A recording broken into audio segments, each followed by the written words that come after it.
आता pre SIR period सुरू आहे. इलेक्शन कमिशन ऑफ इंडियाने महाराष्ट्रामध्ये 20 जूनपासून SIR घोषित केलेली आहे. 20 जूनपासून आमचे जे BLOs आहेत, बूथ लेवल ऑफिसर, ते प्रत्येक घरी घरी जाऊन ते जे मतदार आहेत त्यांचे सगळे त्यांच्याकडून डेटा इकट्ठा करणार. एन्युमरेशन फॉर्म एक असेल ते भरून त्यांच्याकडून घेऊन घेणार. प्री SIR मध्ये आजच्या दिवशी 65% जे मतदार आहेत, 2024चे मतदार यादीमध्ये 65% मतदारांची मॅपिंग झालेली आहे. आता मला असं वाटते की 20 जूनपर्यंत 75% पर्यंत हा आकडा जाईल आणि त्यानंतर एक वेळी घरोघरी व्हिजिट जेव्हा BLOची सुरू होईल तेव्हा अजून 10-15% लोक अजून आम्हाला सापडतील.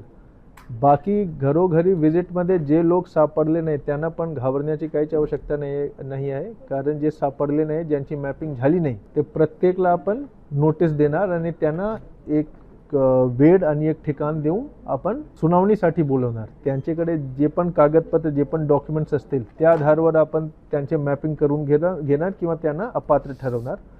तर मला असं वाटतं की ऑलरेडी 65% पर्यंत आपण पोहोचलो आहे. 75% पर्यंत आपण 20 जूनपर्यंत पोहोचणार आणि त्यानंतर घरोघरीमध्ये बरेच लोक आम्हाला मॅपिंगमध्ये सापडतील. 6 एप्रिल जेव्हा मी जॉईन झालो होतो तर 35% पर्यंत फक्त मॅपिंग झाली होती. आता 30%चा वाढ झालेला आहे. अजून 10%च्या 100% होणार 20 जूनपर्यंत. तर सर्व जे नागरिक आहेत त्यांना माझं आव्हान आहे की ज्यांनी आतापर्यंत मॅपिंग केली नाही, आपल्या एरियामध्ये आम्ही कॅम्प्स घेत आहोत, BLO पण आहेत, कॅम्प्स पण आपण घेत आहोत. ते कॅम्प कुठे आहे, काय, सगळे माहिती बातमीपत्रामध्ये आपण वारंवार शेअर केली आहे. BLOला कॉल करून आपण विचारू शकता की कॅम्प कुठे आहे. आपले जे कागदपत्र असतील ते घेऊन कॅम्पमध्ये यायचे. आपण आत्ताच जर आपली मॅपिंग केली तर आपल्यासाठी पण नंतर जेव्हा SIR ॲक्च्युली 20 जूनला सुरू होईल आपल्यासाठी पण खूप सोपं होऊन जाईल.